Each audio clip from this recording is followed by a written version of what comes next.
Hey guys, thanks for being here with me.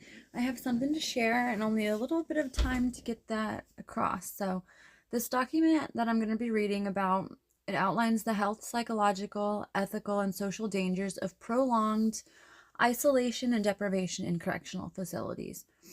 It provides evidence-based alternatives and frames this movement as the next great step in civil rights advocacy.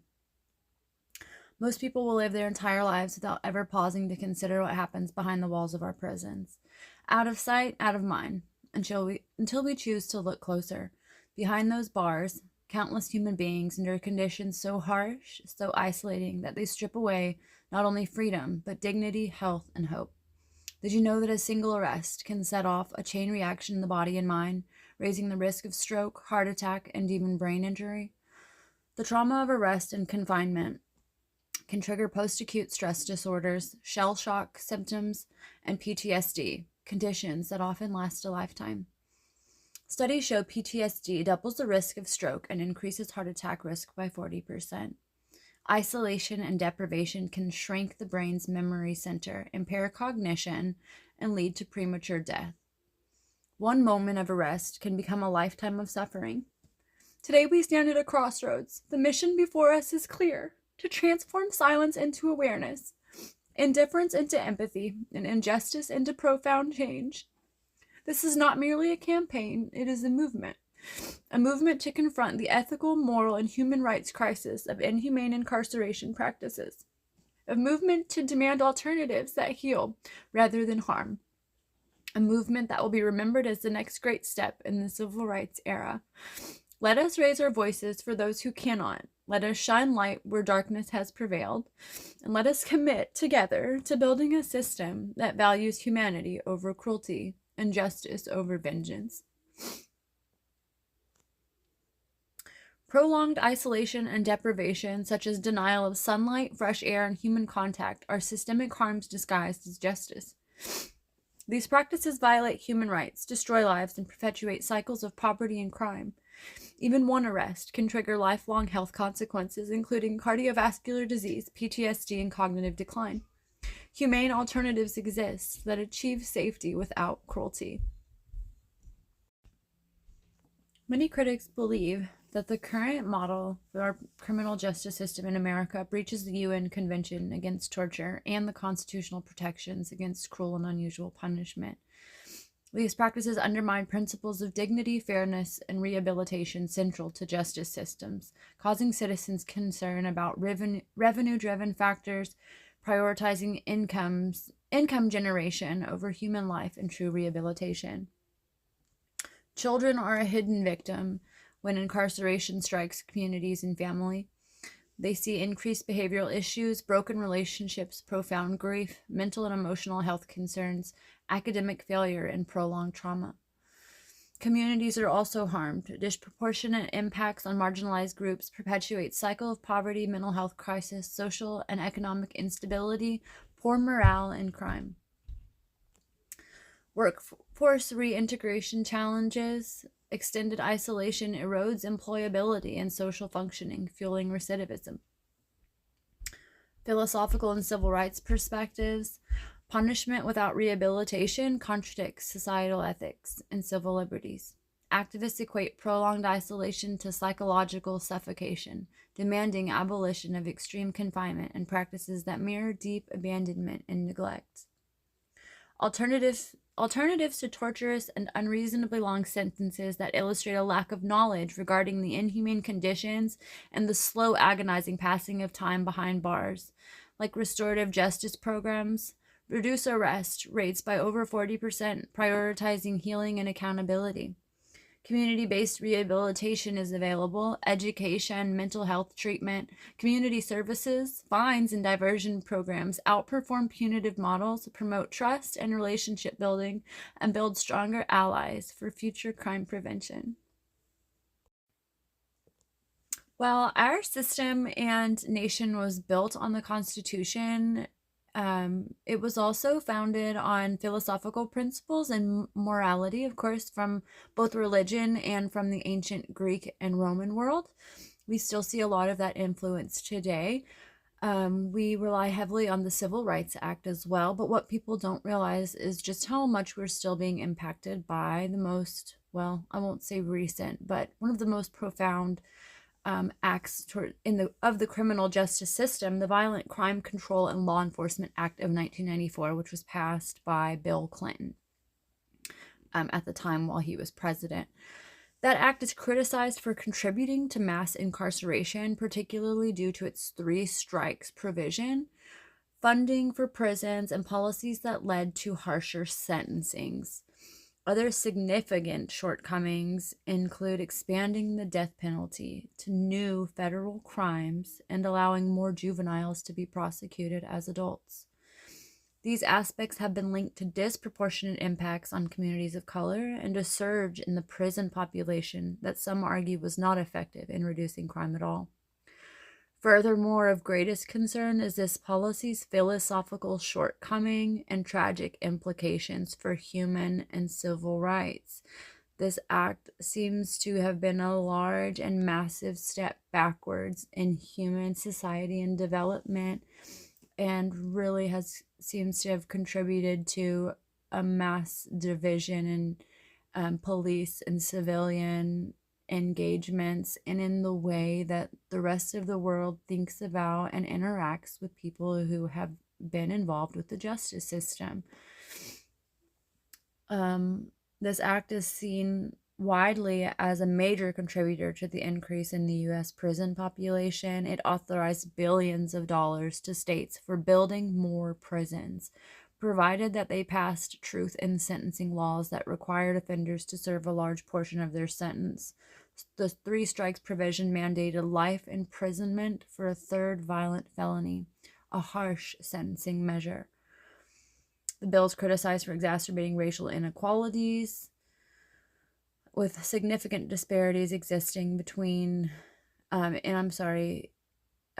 amongst different communities of color. And one of the major flaws was that crack cocaine and powdered cocaine were treated differently because of this act, with crack offenders facing much harsher penalties, something that we all know was really disproportionate in the communities of, color.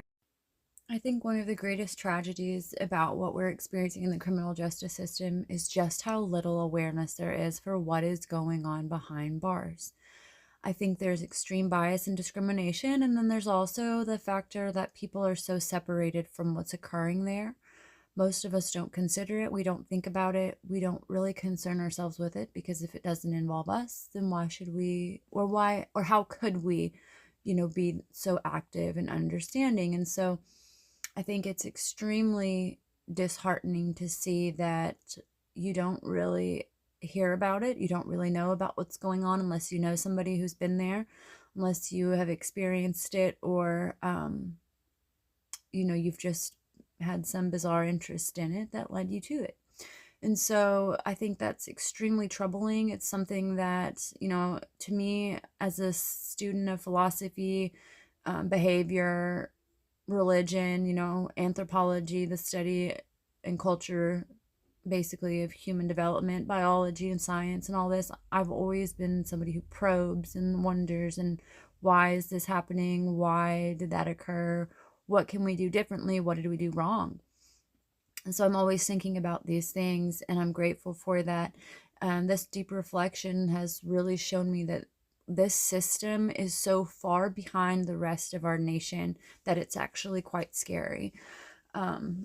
It's very troubling in that the rest of our community really is either focused on morality, philosophy, or education and upbringing. And so we see very, very stark differences, or healthcare, in all 3 of those eras that are empathetic, compassionately based.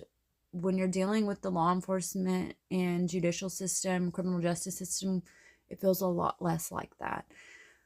Things are procedural. They're meant to be sort of, I won't say disconnected, but I'm not sure what the word is that they use, but objective maybe.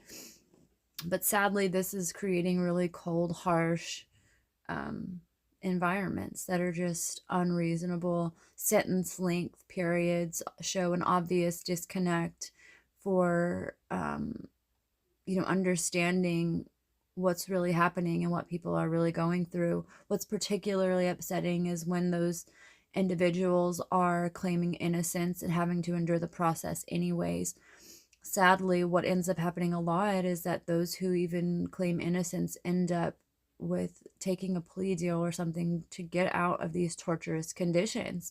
And while the Constitution and Civil Rights Acts are supposed to help protect us against cruel and unusual punishment and in these violations, it's clear that what's actually happening is in violation a lot of times. And so I think it's extremely important to discuss these things. I think it's very important that we think about it, that we ask questions about it, and more importantly, that we realize that mistakes can be made. So while a lot of what's occurring may not be intentional, though some of it is likely very intentional, there are also things like judgment, or there's also conditions like disability or PTSD that prevent people from preparing adequately for a trial or wanting to endure the entire legal process when they have an out, which is to sign that agreement and be done with it that day.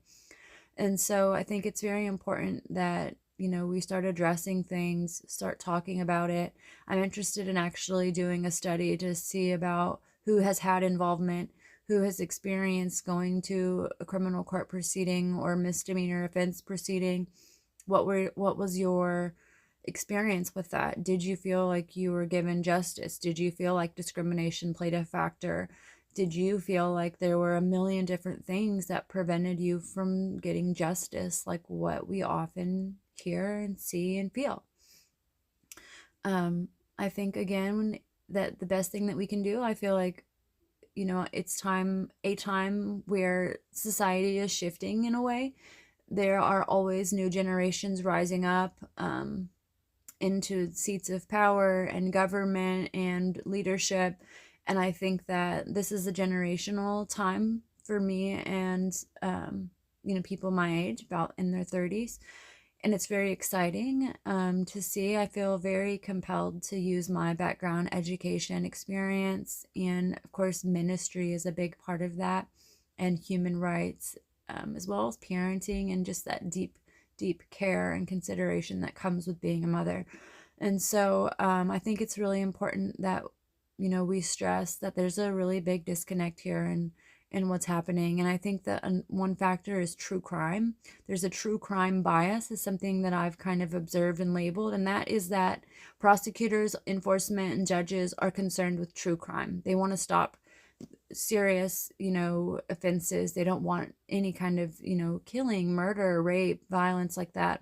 And so when there is a group of people governing or ruling over, and there is that bias or that fear, then everybody that comes through that system then is a potential victim of bias and discrimination. And so I know that our system tries very hard to eliminate that, but the sad fact is we're all humans, and it's very important that we start bringing awareness to these shortcomings and these experiences. I think one of the best things that we can do is to act with tact and grace, realizing we've made mistakes at times and mistakes can be made against us.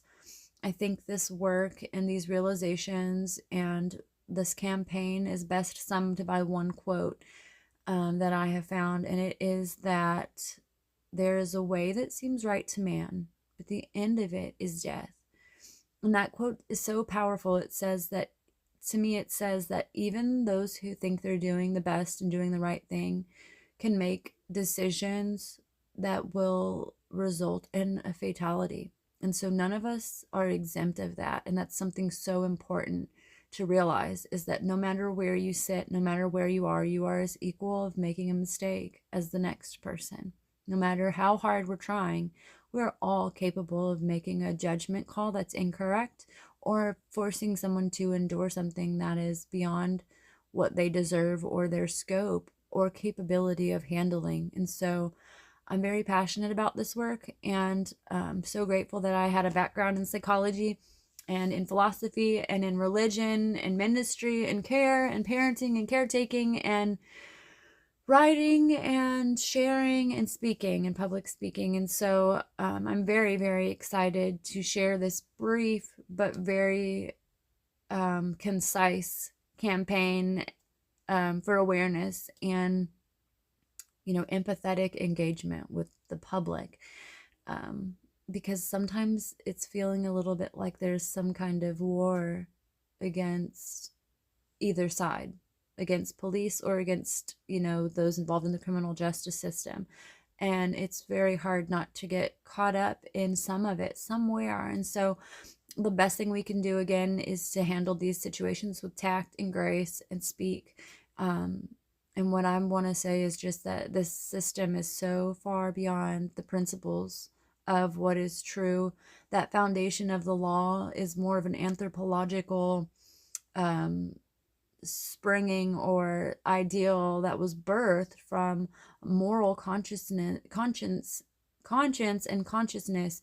that was concerned with doing the right thing, bringing honor and righteousness. And somehow we've lost those principles. And again, I think fear is a big concern, bias for true crime, the mass amount of people that we're dealing with, sicknesses, mental health concerns. We see a lot. The judicial system and law enforcement, they see a lot. And so I think the best thing we can do is be together in, campaigning for change and awareness. And so I love my community so much. And I know that these people that work around here and in these local areas, regions, and in our nation mean well.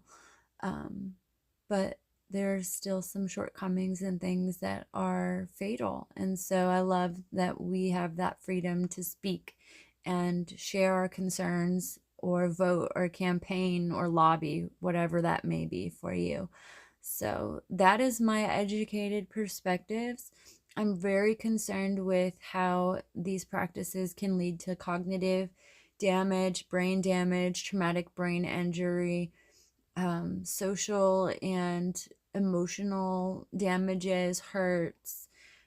Deprivation is a big area of focus and study for me. There is extreme symptoms of sunlight deprivation that no one talks about.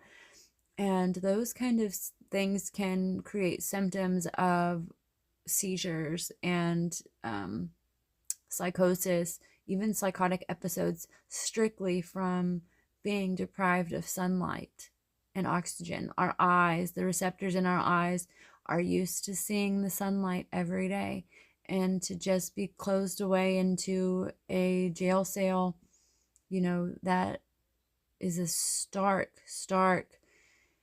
finite closing of a door that has lasting impacts. No matter how long, you might face incarceration, that can last for a lifetime. And so those types of things are things that we need to consider. Personally, I feel that the prison abolition movement is a wonderful basis for what this nation really needs and deserves. We are all citizens of the earth per se, and I think we all deserve a chance to live that close to the planet and to ourselves and communities again, instead of being kind of forced to sort of, I don't know, kind of go into this societal structure that's beautiful, but when one person's philosophy or ideology drastically impact or, opposes another, we're at a, severe risk for our liberties and rights to be violated. And so the prison abolition movement is a motion or movement towards ending the mass incarceration and prison complex system, but it does not necessarily state that no prison is, the goal, because we still believe strongly that murderers, rapists, violent offenders, offenders against children, those types of things are still very serious and need some sort of deep consideration. And so the majority of this prison abolition movement is really geared largely towards the human rights violations, civil rights violations, constitutional, that really should not be allowed to be stripped away just because you find yourself being detained or questioned or enduring a trial. So I'm really on board with it. I think that it offers a really great perspective and lineage for the future. it's something that, is really wonderful. It would be really nice to see a move away from this militaristic type of police system that can be just difficult. And especially when you start talking revenue and finance and things like that, that sort of really initiates some severe injustice and capacity. And then another factor is that police and these attorneys and the judiciary officials, they are accustomed to using this system like it's normal, and it isn't normal for most civilians. We're not okay with being policed, like, you know, against what's stated to us in the law. And so, those kind of things start to become questionable. Philosophy, morale, like, what are these people really, thinking? These are people who are supposed to be helping to protect us and take care of us. Now we're experiencing damages and abuse and violence. So those kind of things become a concern, a deep concern. So those types of issues are all things to be brought up. I love these conversations. I think that, conversation, awareness, and mending brings healing. And I think that's what we all want, is a healthier, safer, happier world, where we can all enjoy this space. And I would love personally to see an end to this just cold, harsh prison system. It's just been so traumatic to see it. And another concern, it just is the animal slaughtering system that also is at play largely in this nation. And those two things side by side show just a very cold and indifferent type of philosophy that I feel is really outdated. And so I'm very eager and excited to see and usher in a new era of positive change, empathy, consideration. And I love how our system is, building into that from... Sorry, guys, 1 second. Sorry. I feel like our system does a wonderful job from birth through school and into university. And so I'm very eager and excited to see young students and people really getting involved, because we do have a wonderful nation and we do have a lot here to be grateful for, but we're losing a lot and through this system and these philosophies that are growing really hard to live with and endure and cope with. And so I'm very excited to see the changes that are coming and these ideal principles that could, usher us into a new civil rights era, one that says something's got to be done here because people are dying prematurely in prisons, families are being broken, humans are shattering, identities, are in crisis and things like that. So it's awareness. I've got some really wonderful articles on my page, American Society Magazine. This is where I've been doing some journalism projects. If you want to check them out, check them out. They may need a little bit of editing, I just saw, because it's been really a big drive for me to get these things addressed. Now I've got to, looks like, go back and do a little editing because I don't think I had enough coffee, and I think I did like 4 of these today, so... All right, guys. Well, I thank you for tuning in and for opening your hearts and minds, getting involved and showing some consideration for the suffering of others and trying to lobby for some positive change. I love you all and I'm thankful for you all. I hope the very best for each one of you. Take care. Bye-bye.